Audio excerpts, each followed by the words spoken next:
Hello and welcome to Dog Debates with Top Dog UK. This is episode 1 and today is about an article that was in the Times and it was taken by a lot of other mainstream media, newspapers and online media outlets and twisted to suit the dangerous dog narrative. Something that struck us was some comments from Rob Alleyne, who is a dog trainer. He runs Canine Instructor Academy in Suffolk, and a few of the comments caught us. We questioned him on it, we had a discussion, and we felt it was only right to let him put his side across and clear up any confusion. So this is that interview. Hope you enjoy it. And thank you, Rob, as well, for taking the time to speak to us. So my name's Rob Alleyne. I am a dog trainer. I've been a dog trainer for almost 40 years now. I now run courses in Suffolk to teach trainers how to train owners and their dogs. I started running classes initially, then started doing behavioural consultations and one-to-ones dealing with dogs with specific problems. But I thought the best way to move forward is if I can teach people how to teach, then there's a lot more people out there doing it, because we have a plethora of people at the moment calling themselves trainers who, have slightly dubious backgrounds maybe. So I thought, well, if I can train people to do it, then hopefully there'll be lots more people out there doing a better job. So the reason for this Zoom chat was a few weeks ago, I was contacted by a journalist who gave the impression that she wanted to talk to me about breed-specific legislation and why that was or wasn't working, which is a subject I feel very strongly about. So I thought, okay, yep, this is right up my street. And all the way through the interview, which went on for about 20 minutes, I talked at great length about why I have never approved of this legislation. I didn't like it in 1990 when they banned the Pit Bull Terrier. I wrote to MPs, I did talks, I was on national television, radio, saying why I thought this was a terrible idea and the thin end of a wedge. Once we start banning breeds rather than punishing owners, this is only going to get worse. I then did the same thing when the XL bully was proposed to be banned. And again, I did all the same things. I attended the marches and I went on the rallies and I even spoke at some of them and again wrote to the MPs saying this is not going to work. If you ban a breed, people just get another one. This is not the solution. And by then, of course, we already had the Dangerous Dogs Act, which made it an offence to have any dog dangerously out of control. So I said, we don't need to ban breeds. We just need to enforce the legislation that we already have, which actually punishes the offender and not the dog. And I've been saying this ever since. So then I got this contact from this journalist. And the difference between this interview and every other interview I've done, of which there have been many, was this was the first one where I wasn't talking live. Obviously, if I'm talking live on TV or radio, the listeners can actually hear what I'm saying. But this one, she'd run me and wanted some quotes that she could use. But the implication was that she was kind of on our side and agreeing with what I was saying. So off I went and we talked about specific breeds. We talked about breeds in general. And as I say, the whole interview went on for about 20 minutes. Now, there was a couple of things that I'd said that had I known the angle she was coming from, would never have said. And with that whole 20-minute interview, she took two things from it.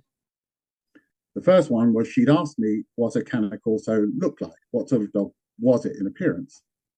Which I don't think is an unreasonable question. A lot of people wouldn't know one from Adam, so I didn't think it was unusual that she asked what they looked like. So I described it as a very large, muscular, mastiff dog. And I said, if you think of an XL bully, but much, much bigger. And again, with the benefit of hindsight, and certainly if I'd known the angle that she was, well, if I'd known the angle that she was coming from, I wouldn't have spoken to her. But I wouldn't have said it. I said, it's like an XL bully on steroids. Now, we've all done that, or not us, but lots of people say something very big is like a something on steroids. And so that was what I said. Yeah.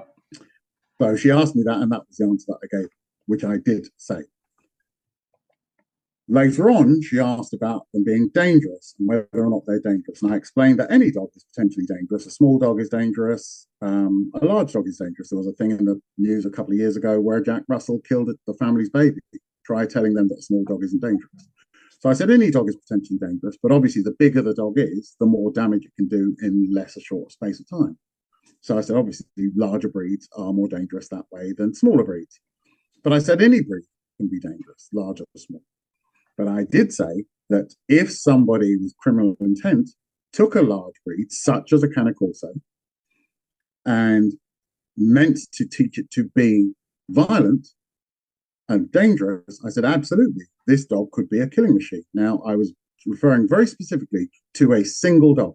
If someone took a dog, a large breed, and tried to make it dangerous, it could be a killing machine. Now, one thing that she slightly changed in her article was I said, if somebody took a dog and did X, she put, these dogs are killing machines.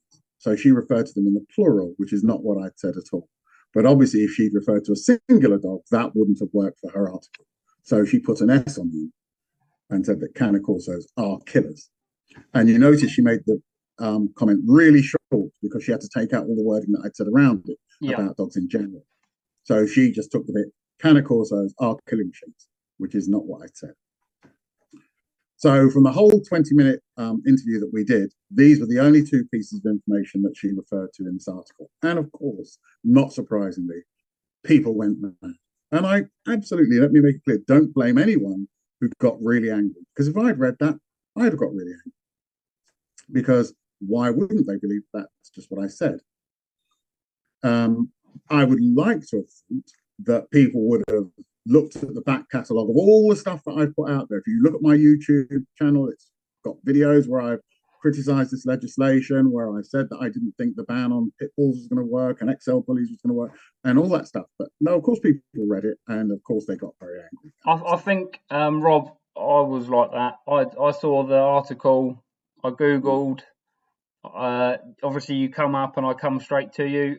Had I have spent a bit more time, obviously, if I knew who you was, I probably wouldn't have messaged you, but I don't know what it was. Something about, I kept seeing it doing the rounds on TikTok and I was reading it and I thought I'm going to speak to this guy and find out what's led to this. But obviously we had a discussion yesterday and that's why I obviously wanted to offer you the opportunity to come and let people know that the actual case of what really happened and how you really feel. And just in case, like me, they didn't know who you were, that you're not actually as you've been put across in the papers, if that makes sense.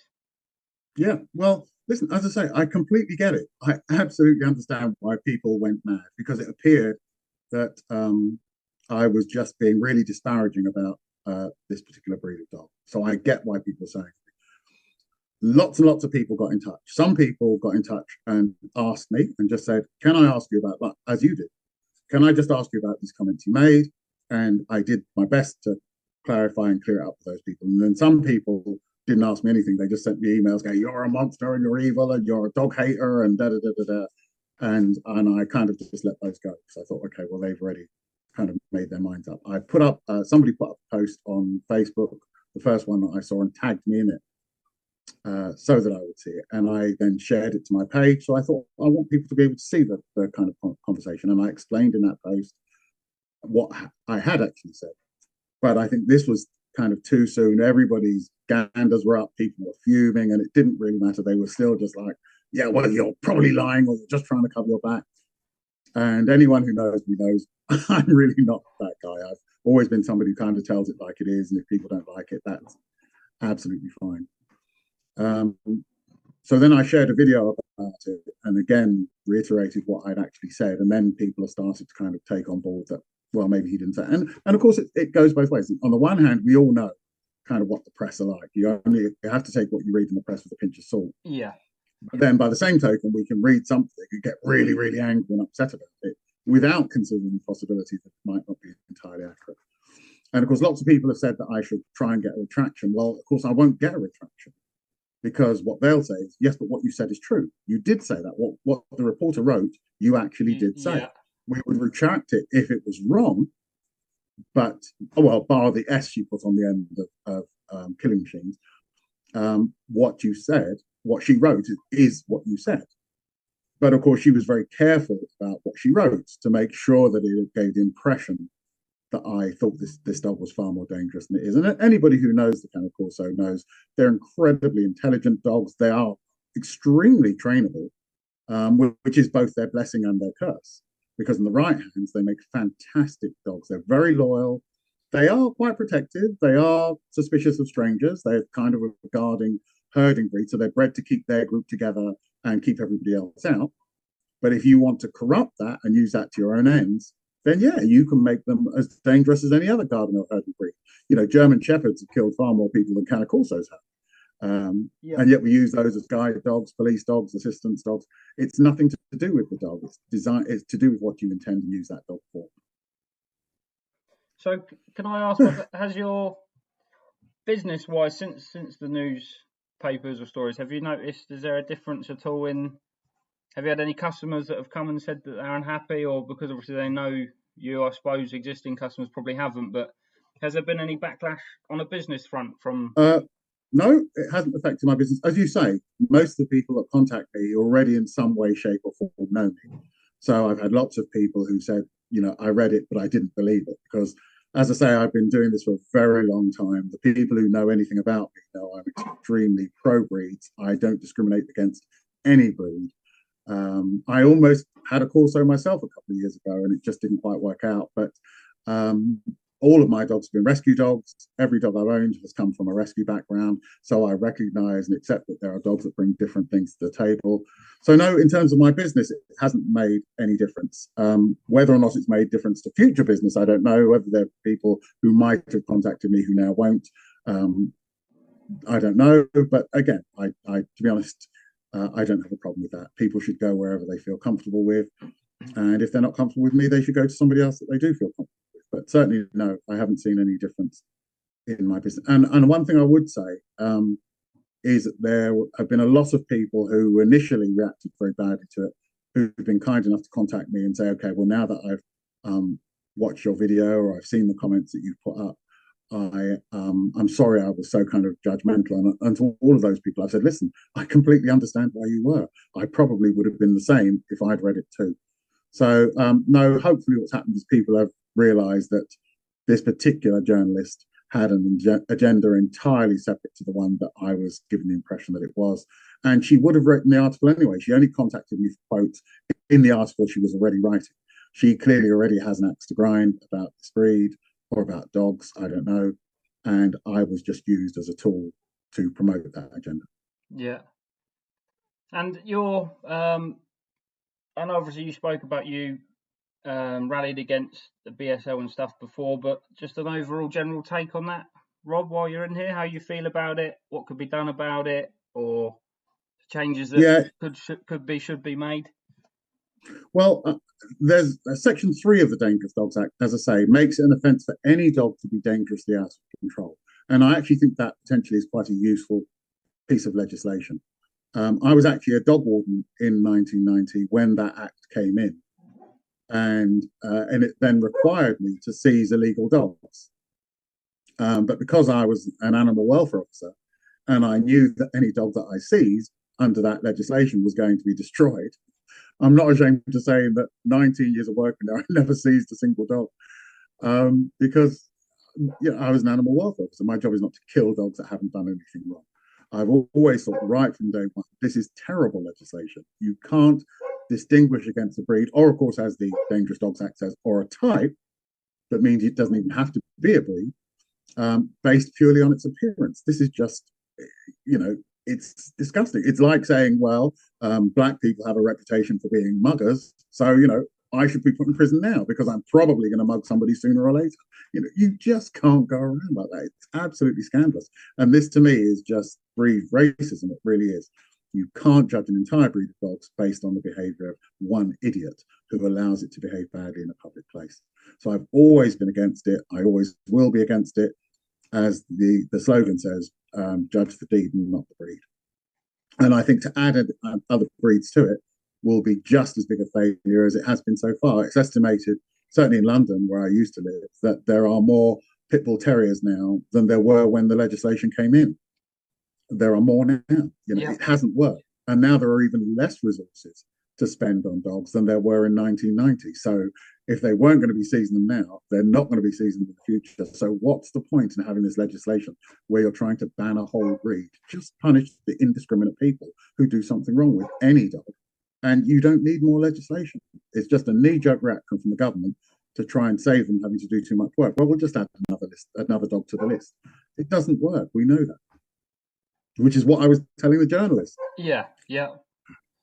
So do you think there will come a time where they're going to, because obviously they're lacking enforcement at the moment, aren't they? They can make as many rules as they want, but they can't. Do you think the government are interested in coming up with a system or putting a system in place that will allow for the current rules? Obviously, things need to change in terms of breeding and punishment and stuff for people that are abusing dogs, and there's a lot that needs to change. But do you think the government are slightly interested in putting anything in place to make this happen, or? No, I don't think the government would be less interested, really. If we look at all the stuff that's in the press the last few days about the grooming gangs and all that, and how little interest the government has shown, can you imagine how low dogs are on their list of priorities? And I know a few people have said things like, this is the sort of article that will get these dogs banned. Well, it won't. That's just not true. If we look at what's happened with the pit bull terrier, if we look what's happened with the XL bully, it wasn't kind of sensationalist scaremongering articles that got those breeds banned. It was incidents. It was when enough people were getting attacked and enough people were getting killed. It wasn't just people going, we're scared of this breed. Can you ban them, please? No, they banned them because incidents were happening. And when they decided too many of them and they needed to be seen to do something as a result of those incidents, that's when this law got created. And that's when the XL bully got banned to it, added to it. And I think the same will be true with the Corso. Until there are so many incidents that the government's hand is forced, no, that nothing is going to change. You'll get articles like this from this idiot who wants to try and promote a narrative. But, there have been to my knowledge, there have been no serious incidents involving Cane Corso. And unless that changes, no, they're not going to get added to any list. And look how many incidents there had to be with pit bull terriers and with XL bullies before they were added to that list. So I get why people are getting really frightened, going, oh, this is the thin end of the wedge, our dog's going to be next. But I think that's only going to happen with if there are enough incidents. My concern was, and kind of my comments behind the article, was that unfortunately what happens with a breed when it becomes too popular is the wrong sort of people start buying them. And then the wrong sort of people start doing things with them that generate that kind of interest. And I read and actually signed your petition. Because this is where we need to start looking at, is we need to start looking at the backyard breeders who are churning out dogs with poor temperaments, who've been raised in entirely the wrong way and educated entirely the wrong way. Oh, excuse me. No worries.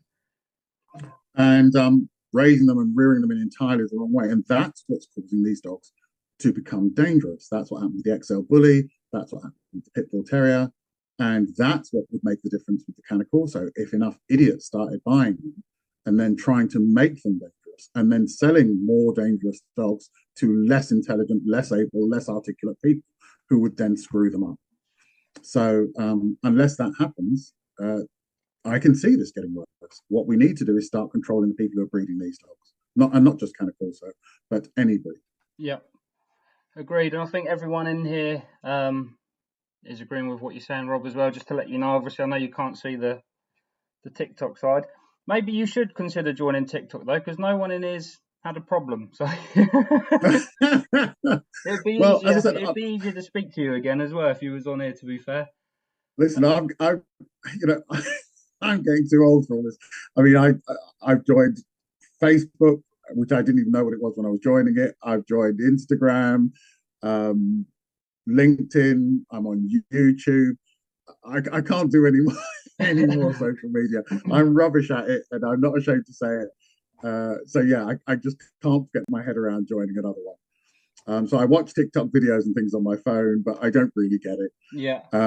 But I love that people are kind of understanding where I'm coming from. I certainly did not mean this or any breed, any malintent.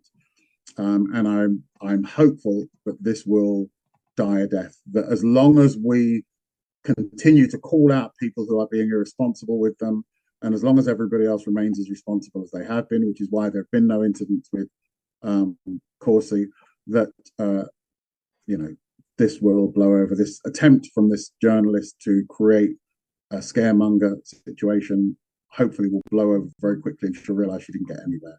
But that's the best we can hope for. I've got a quick question, because I think, are we running out of time on the meeting, are we? I don't know. I just had a notification come up. But Naomi wants to know, have you spoke to the journalist at all since?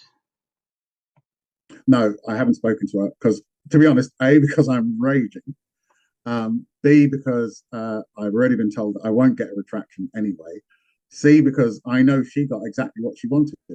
And there's no way that conversation between her and I would end well. Yeah. Because I'm collateral damage to her. You know, she knew exactly what she was doing when she did this. I'm sure she knew what the impact would be for me, and she didn't care. Why would she? That's her job, is to create some sensationalist crap. And I'm sure I'm not the first person that she's done this to. I'm sure she knows that I would be upset about it. And I don't think she'll lose a second's sleep over the impact that it's had. It did exactly what she wanted it to do. It got her all over the place. It's, incidentally, interestingly, I only did one interview, and it was for the Sunday Times. And it's been in the Sun, the Mirror, and people talk about me doing all these interviews. I did one interview for the Sunday Times. Yeah, that was it. Yeah, that was what I was just going to make the point of. From that one interview, I think pretty much every printed paper and some online, it's like you said though, even them individual papers, it's slightly different how it's worded in each one of them as well. So yeah, one of them I saw said that that I'd said that my staff and I have never had more cane corsi at my training facility. I'm like, I don't have a training facility where we bring dogs in off the street for training. That it's just not true. And so it's kind of like these Chinese whispers. Everyone who tells a slight slant on it that makes it seem worse than the previous one. Yeah. But no, I only ever did the one interview. It was for the Sunday Times. Every other paper you've seen it in just took that article and ran with it without bothering to check anything at all. I've got someone in it. And I say I did learn something from it. Every article I've done prior to that one has been live. So I've done live TV, live radio, and the viewers have got to hear exactly what I'm saying. This was the first one where somebody interviewed me over the telephone and said, I'll write that up later. Of course, I didn't realize, I just didn't stop and think, because she'd given the impression she was on our team, that she would go away and write something so spurious as she did. But yeah, bigger fool me. I've certainly learned a lesson. One thing I've learned now is I would never do an interview where it wasn't live. No, stick to the live stuff now. That's it. Absolutely. I've got someone called Claire Collins saying, "Hi, Rob. Nice to see you." I don't know. Oh, Claire. Hi. Yes, lovely person. I met Claire on some BSL protest marches. That was where we first met. Oh, okay. Yeah, lovely person. Yeah. Okay, Rob. Well, I'll let you get on with your evening. If anyone else has got any questions before we wrap this up, guys, let me know in the comments and I'll ask them over. I'll just wait a sec and see if anyone writes. Well, thank you all for taking the trouble to listen and giving up some of your time to hear my perspective on this. Hopefully it's something, as I say, that will die a death. The more we kind of fan it, the more we're just giving satisfaction to this journalist and giving her what she wanted. And, you know, it's worked very well from her point of view. Every other paper has run with it. I've been really pleased to see that the national television media have not run with it. So that was something, because I thought, oh, please don't let it end up on television, because then it will spread even wider. Yeah. But luckily, you know, it's none of the news channels have gone with it that I've seen, certainly. And it's probably because they all realise it's, oh, I nearly swore then. Sorry, it's garbage. Which it was. Apparently, Naomi, who I think you know, she said it's been on Jeremy Vine. It's passed through there on TV. We have another guy. Danny, less said about that, the better. Yeah, moving on swiftly. Danny does quite a lot of stuff within the community, and he's had a rescue previously, which he's rebuilt, and he said that he doesn't think there's any plans to ban another breed at this time at all. Which I think that's the main thing, is because of how it went with the XL Bully and how terribly it was handled. It's put a lot of fear into. It's put a lot of fear into owners now and then obviously the press jump on it, and it's just a snowball effect, I think. But I think, again, if we look at the number and the severity of the incidents with the XL bully, look how many it took before the government eventually said, okay, we're going to add this breed to the list. The Cane Corso hasn't done anything. You know, how bad would they have to get before the government even considered adding to the list? And I get why people are worried. I understand that. But I would say, you know, it's a really big step for the government to spend all that time and effort and money and create more legislature to force local authorities and the police to have to deal with another breed. And I can't see that happening anytime soon. My only concern will be if enough idiots go out and buy them and then start doing really stupid things. Because as we all know about these laws, and it drives me mad, it's always the responsible who get punished for the choices made by the irresponsible. You know, so I keep hearing about bringing in dog licenses, and I get the theory of that. I remember back in the day when we had the original dog licenses, I had one, but all the irresponsible people didn't get one. Yep. And the same would happen with this. The responsible people would go out there and comply, and all the irresponsible people wouldn't. And even if I think back to the days when I was a dog walker, it was devil's own job trying to prove ownership of a dog. And so that won't have changed. It's not the answer. I don't know what the answer is, but that isn't it. And I think it's really, really unlikely that we'll see another breed added to the Dangerous Dogs Act, because I think the government at some point will have to recognise that that just hasn't worked, not with any of those breeds, and it won't work with any others either. So I suspect they'll come up with some other strategy. But I certainly don't think that as a breed, the Cane Corso currently has anything to worry about at all. I really don't. Okay, thank you. And in terms of the licensing and what to do, would you be interested at some point in the future to maybe come back on and have another chat about just, you know, just for my TikTok and the people I speak to, would you be interested in just having a general discussion in an evening one time, or? Listen, I have no life. Okay? It's dogs. It's just dogs. Yeah. That's it for me. I'm never happier than when I'm talking about dogs. Yeah, absolutely. I'd be happy to come back on and chat about, you know, whatever people want to chat about. Okay, that'd be great. I've got you on WhatsApp now, so we'll sort something out definitely, because the licensing thing is something I'm sort of not pushing for, obviously, but I have a petition. I think I sent it to you, didn't I, at the moment? Yeah, you did. Yeah. Almost like a car. So the dog is registered from birth, but that's another story. We'll organise a time, Rob, when we're both free, and we'll see what people think and see what you think, and just listen. I love the fact that people are trying to come up with something. Again, even when we look at things like license, and you just mentioned the driver's license. You know, the responsible will have driving license. Tens and tens of thousands of people don't have one and cause absolute mayhem. The irresponsible don't go out and get one. And you see on the TV all the time these people who get convicted time and time again for not having one, and they still don't go out and get one. Yeah. I don't know what the answer is, and there is probably no single answer. So what we have to look at is all the things we can implement just to try and make it as difficult. And so certainly then within that frame, licensing is something to be discussed as a part of a bigger tool. Yeah, we have to do something. Definitely. In my world, I think we'd be starting with neutering a lot more people. There are some gene pools that we probably should put an end to. But unfortunately, it's not up to me. But people who are irresponsible with their dogs, in my world, we would bring in compulsory sterilisation for those people to make sure they couldn't perpetuate that gene pool. But take their dogs off them, neuter the people. Yeah. But I don't think that's likely to happen. I don't think Keir Starmer's looking at that. I did just say all of that out there. Remember I was saying I'm not very good at being diplomatic. I'll cut that out when I put it on, don't worry. Okay, all right. Well, nice to speak to you, Rob.